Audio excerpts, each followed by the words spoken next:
एक ऐसा आइलैंड जहाँ ना कोई शहर है ना कोई इंसान, सिर्फ एक लाइट हाउस और एक रहस्य जो समंदर की गहराइयों में दफन है। एक कहानी जहाँ डर, पागलपन और सच्चाई की पहचान मिट जाती है। ये फिल्म है कोल्ड स्किन।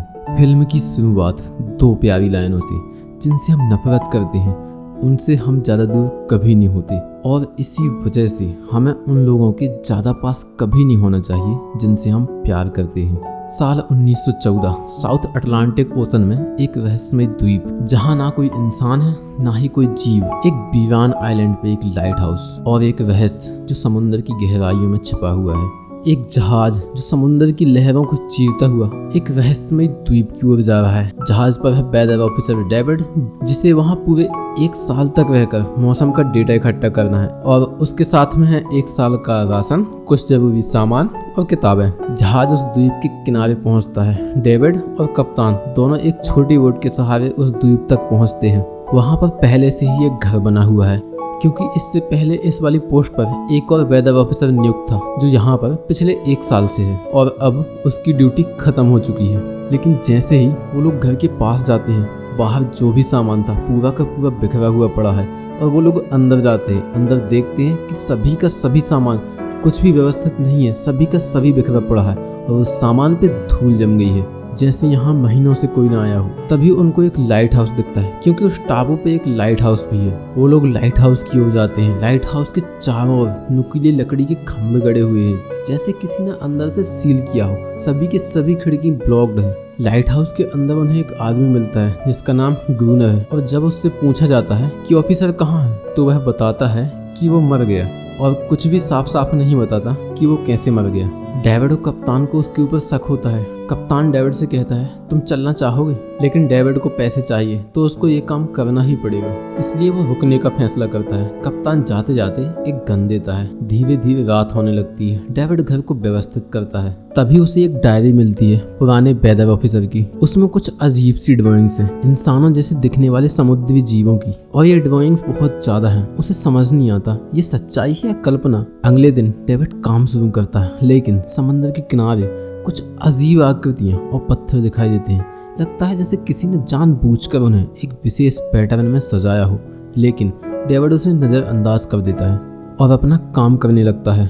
काम करते करते रात हो जाती है, लेकिन उस रात को सब कुछ बदल जाता है। गहरे अंधेरे में डेविड पिछली रात की तरह अकेले बैठा हुआ था, और तभी कोई दरवाज़ा नॉक करता है। डेविड को लगता है शायद ग्रूनर होगा, और वो बोलता है, ग्रूनर। बाहर से कोई भी रिस्पॉन्स नहीं आता। डेविड 2-3 बार आवाज़ लगाता है। तभी दरवाजे के नीचे से एक हाथ अंदर आता है, जो इंसानों के जैसा तो बिल्कुल भी नहीं था, और ये देखकर डेविड बहुत ज़्यादा डर जाता है और दहशत में बेसमेंट की ओर भागता है और खुद को छिपा लेता है। वो क्रीचर घर के अंदर आ जाता है। उस प्राणी की लाल चमकती हुई आंखें बेसमेंट के एक छोटे से छेद से उसे घूरती हैं। डेविड छुरी से हमला करता है। वो क्रीचर चीखता है और भाग जाता है। अगली सुबह डेविड बाहर निकलता है और रेत पर अजीब से निशान देखता है, जो इंसान के तो बिल्कुल भी नहीं थे, और सीधा समंदर की ओर जा रहे थे। अब डेविड को सब समझ आ जाता है। इसी वजह से ग्रूनर ने लाइट हाउस को नुकीली लकड़ियों से घेरा था। डर के मारे डेविड लाइट हाउस की ओर दौड़ता है और ग्रूनर से अंदर आने की गुहार लगाता है, लेकिन ग्रूनर मना कर देता है और बोलता है, तुझे जहाज के साथ लौट जाना चाहिए था। डेविड पूरी कोशिश करता है अंदर जाने की, लेकिन निराश लौट आता है। अब उसका बस एक ही मकसद है, जिंदा रहना। वो अपने घर को एक किले में तब्दील कर देता है। हर खिड़की को वो बंद कर देता है। चारों ओर नुकीले खंबे और गेट के बाहर पुरानी किताबें और उन पे तेल छिड़क देता है, ताकि आग लगाकर उसे मारा जा सके। तभी उसे पुराने ऑफिसर को एक बॉक्स मिलता है, जिसमें एक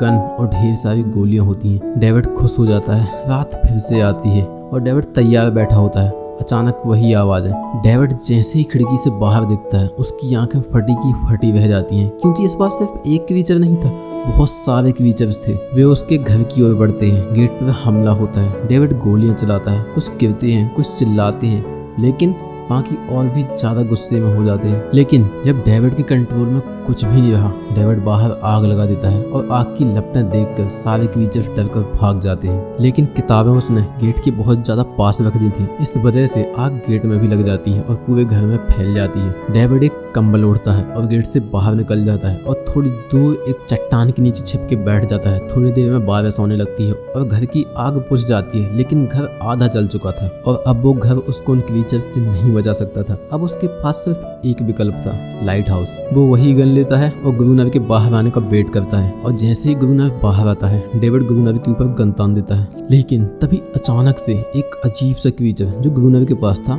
डेविड के ऊपर हमला करता है। डेविड उसे ही गन पॉइंट पे ले लेता है। तब गुरुनर बोलता है, नहीं रुको, ये मेरा पालतू है। डेविड शर्त रखता है, अगर तुम इसको बचाना चाहते हो तो मुझे लाइट हाउस में रहने दोगे। गुरुनर मान जाता है। डेविड और गुरुनर दोनों साथ में रहने लगते हैं। अगली सुबह एक फीमेल क्रीचर डेविड के हाथ को चाट रही थी, क्योंकि उसका हाथ उस रात की आग में जल चुका था और कुछ ही देर में उसका हाथ काफी हद तक ठीक हो जाता है। अब डेविड को समझ आ जाता है कि ये क्रीचर सिर्फ हिंसक नहीं है, इसमें इंसानियत भी है। इंसानियत? गुरुनर बताता है कि वो फीमेल क्रीचर कभी एक छोटी मछली की तरह जाल में फंस गई थी। उसने उसे बचाया और तब से वो उसके साथ रहने लगी। लेकिन समय के साथ गुरुनर ने उसे नौकर बना लिया, उसे टॉर्चर करता है और उसके साथ फिजिकल रिलेशन रखता है। डेविड को ये सब चीज़ें बहुत अजीब लगती हैं और उससे बिल्कुल भी सहन नहीं होती, लेकिन वो मजबूर है। लेकिन एक इंसान जो पिछले 1 साल से अकेला रह रहा हो, वो कर भी क्या सकता है। धीरे धीरे फिर से वही अंधेरी रात। गुरुनर डेविड के पास आता है और बोलता है, गन लेके तैयार हो जाओ, उन जीवों का हमला होता है। डेविड उनको देख के बहुत ज्यादा डर जाता है। डेविड लाइट हाउस के अंदर आ जाता है और गुरुनर अकेले ही उनसे लड़ता रहता है। धीरे धीरे सुबह हो जाती है और गुरुनर उससे कहता है, मुझे यहाँ फालतू वजन की जरूरत नहीं है, चाहे वो कोई भी हो। और वो बोलता है, जाओ जाके पानी ले आओ। अब डेविड का ये रोज का काम है, पानी लाना और साफ सफाई करना। फिर से रात होती है और फिर से वो जीव हमला करते हैं। डेविड और गुरुनर गन लेके तैयार है, लेकिन इस बार डेविड को लड़ना होगा और डेविड गोलियां चलाता है। गुरुनर धीरे धीरे पीछे जाता है और लाइट हाउस का गेट बंद कर लेता है। डेविड उसे चिल्लाता है, लेकिन गुरुनर गेट नहीं खोलता। वो डेविड को सिखाना चाहता है कि इनसे कैसे लड़ते हैं, और पता भी नहीं गुरुनर कितनी रातों से इनसे फाइट कर रहा है और आज तक सोया नहीं। सुबह गुरुनर गेट खोलता है। डेविड खून से लथपथ सामने बैठा हुआ था, लेकिन डेविड के अंदर का डर अब खत्म हो चुका है। धीरे धीरे डेविड इस जीवन का हिस्सा बनने लगा। रात को लड़ाइयाँ, दिन में लाइट हाउस का काम। समय के साथ डेविड और उस फीमेल क्रीचर के बीच एक अजीब रिश्ता बनने लगता है। डेविड को अब उसके लिए सहानुभूति महसूस होने लगी। उसने उसे एक नाम दिया, अनारियस। कुछ ही समय बाद क्रीचर्स के अटैक कम होने लगे। डेविड को लगा शायद सर्दियों में भी चले जाती हैं, मगर गुरुनर ने उसे बताया वो बहुत दिन से हमसे डेली लड़ रहे हैं, इसकी वजह से उनकी संख्या कम हो चुकी है, तो वो अपनी संख्या बढ़ा रहे हैं। उसके बाद वो बहुत ज्यादा ताकत के साथ दोबारा लौटेंगे। फिर एक दिन गुरुनर और डेविड चेस खेलने लगते हैं। लाइट हाउस की लाइट जलाना भूल जाते हैं। अंधेरे का फायदा उठाकर क्रीचर ने हमला कर दिया। अब उनकी संख्या बहुत बढ़ चुकी थी। दोनों किसी तरह टॉप फ्लोर पर पहुंचते हैं, लेकिन ऊपर जाते हुए गुरुनर का पैर उन क्रीचर्स ने पकड़ लिया था। इसकी वजह से गुरुनर के पैर में एक गहरी चोट लग जाती है। धीरे धीरे सुबह हो जाती है और वो बच जाते हैं। अनारियस ने गुरुनर के जख्मों पर मरहम लगाया, लेकिन अब डेविड को यकीन हो गया था कि लड़ाई वो नहीं जीत सकती। बुलेट्स भी खत्म हो रही थी, खाना भी बहुत कम था। एक दिन डेविड को समुद्र में एक जहाज दिखा। वो फ्लेयर गन से सिग्नल देने जा ही रहा था, लेकिन गुरुनर ने उसे रोक दिया। तभी अनारियस ने गुरुनर पर हमला कर दिया। वो डेविड को बचाना चाहती थी। गुरुनर इस आइलैंड को अपना किंगडम समझता है। वह नहीं चाहता था कि डेविड इसे छोड़े। कुछ दिन बाद डेविड ने अनारियस को एक टॉय बोट दिखाई। अनारियस उसे आइलैंड के एक कोने में लगी, जहाँ एक असली बोट उल्टी पड़ी हुई थी। गुरुनर ने उसे बताया यह एक डायनामाइट स्मगलिंग करने वाली शिप थी, जो तूफानों में डूब गई। कुछ लोग इस बोट से इस आइलैंड तक पहुंचे, लेकिन सुबह तक सब मारे गए। तभी डेविड ने एक प्लान बनाया। डायनामाइट सूट पहनकर वह समुद्र के अंदर डायनामाइट और हथियार खोज सकता है। गुरुनर ने भी साथ दिया उसका। समंदर की गहराई में डेविड को डायनामाइट के कुछ बॉक्स मिले। तभी कुछ छोटे क्रीचर सामने आए, लेकिन बच्चे थे। डेविड डर गया और गिर पड़ा। अब वो हिल भी नहीं सकता था, क्योंकि वो सूट बहुत ज्यादा भारी था। बहुत मुश्किल से उसने सूट खोला और वो ऊपर आ गया। डायनामाइट लाकर उन्होंने लाइट हाउस के चारों ओर बिछा दिए। सर्दियों के साथ क्रीचर फिर गायब हो गए। गुरुनर को शक हुआ शायद एनारियस ने डायनामाइट वाला प्लान क्रीचर्स को बता दिया। उसने एनारियस को पीटना शुरू कर दिया। डेविड ने उसे रोका। फिर दोनों ने एक प्लान बनाया, मेन गेट को खुला छोड़ देना और जैसे ही क्रीचर आए डायनामाइट से उड़ा देना है। प्लान के मुताबिक ग्वीनर को डायनामाइट एक्टिवेट करना है और डेविड को मेन गेट पे पहरा देना है। रात को हमला हुआ, क्रीचर्स लाइट हाउस में घुस आए, डेविड पर हमला हुआ। ग्वीनर ने पहला डायनामाइट ब्लास्ट किया, बहुत सारे क्रीचर्स मारे गए, लेकिन अभी भी बहुत सारे क्रीचर्स बचे हुए थे। अब ग्वीनर ने एक साथ में पूरे के पूरे डायनामाइट ब्लास्ट कर दिए। पूरी जगह धमाके में गूंज गई, दोनों बेहोश हुए। सुबह जब होश आया तो अनेरियस गायब थी, चारों तरफ मरे हुए क्रीचर्स। ग्वीनर अब भी जिंदा बचे लोगों को मार रहा था। तभी डेविड की नजर एक छोटे क्रीचर के गले में पड़े नेकलेस पर पड़ती है। उसे समझ आ गया कि वे लोग सिर्फ जानवर नहीं है, वो भी एक सभ्यता है। वो बस इंसानों से अपनी जगह बचा रहे हैं। अगले दिन डेविड ने कुछ बच्चों को अकेले देखा जिनके परिवार मर चुके थे। उसने उनके लिए वैसा ही स्ट्रक्चर बनाया जैसे उसे पहले मिले थे और उसके बीच में एक टॉय बोट रख दी। फिर वो वापस आ जाता है। वापस आके देखता है ग्वीनर सो रहा होता है, लेकिन एनेरियस वापस नहीं आती। एक दिन डेविड को ग्वीनर के सामान में एक फोटो मिलती है और ये वही फोटो थी जो उस ऑफिसर की डायरी में थी और वो ग्वीनर की पत्नी थी। इसका मतलब ग्वीनर ही वो बेदर ऑफिसर है। वो यहाँ सालों पहले आया था और उसने अपनी पहचान बदल ली क्योंकि अब वो वापस जाना नहीं चाहता। एक सुबह डेविड देखता है उस सर्कल में से टॉय बोट गायब थी, लेकिन अब वहाँ एक छोटा क्रीचर खड़ा था। उसके हाथ में वही बोट थी। डेविड अपनी उस मसाल को उसी सर्कल में रख देता है और यही एक शांति का संकेत है। थोड़ी देर में एनेरियस समुद्र से बाहर निकलती है। उसके पीछे पूरा ग्रुप था, लेकिन इस बार किसी ने हमला नहीं किया। वो शांति चाहते थे। तभी ग्वीनर आ जाता है और वो लाइट हाउस से उस बच्चे पे फ्लेयर गन फायर कर देता है और वो बच्चा मर जाता है। वो सभी क्रीचर समुद्र में वापस चले जाते हैं। डेविड गुस्से में लाइट हाउस में आता है और ग्वीनर से भिड़ जाता है। ग्वीनर उसे मारने वाला था।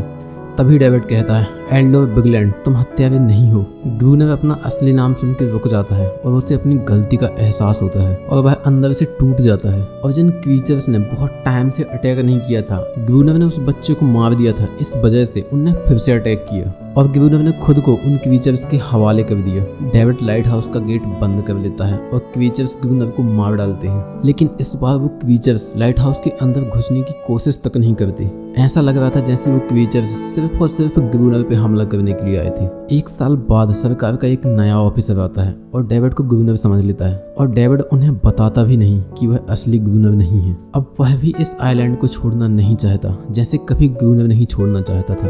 और अब अनारियस और बाकी सभी क्रीचर शांति से अपने परिवार के साथ जी रहे होते हैं। अब उन्हें किसी का भी डर नहीं है। इसी के साथ ये इंटरेस्टिंग कहानी यहीं खत्म होती है। लेकिन कोल्ड स्किन सिर्फ एक कहानी नहीं बल्कि एक आईना है जो हमें हमारी असली पहचान दिखाता है। जब इंसान अकेला होता है, डरा हुआ और उसे ताकत का नशा चढ़ता है, तो उसके अंदर का छिपा हुआ राक्षस बाहर आ जाता है। ये फिल्म हमें सोचने पे मजबूर करती है कि असली राक्षस कौन है, वो जो हमसे अलग दिखते हैं या हम खुद जो अपनों को भी दर्द देते हैं। तो सवाल ये है कि क्या इंसान सच में सबसे समझदार है या सबसे खतरनाक? दूसरों को देखने का नजरिया बदलो, हो सकता है असली राक्षस हमारे अंदर ही बैठा हो। मिलते हैं एक अगली स्टोरी ब्रेकडाउन के साथ।